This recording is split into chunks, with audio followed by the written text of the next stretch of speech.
Gaza തെരുവിലെ ചോര കണ്ട് ഞാനും എഴുതട്ടൊരു കണ്ണീർ കാവ്യം.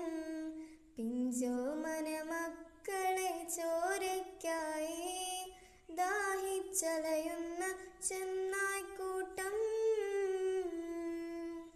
മരിച്ചത് ഞാനല്ല, നീയാണ് മുസ്ലിമേ. ഫാസിസ തടവറ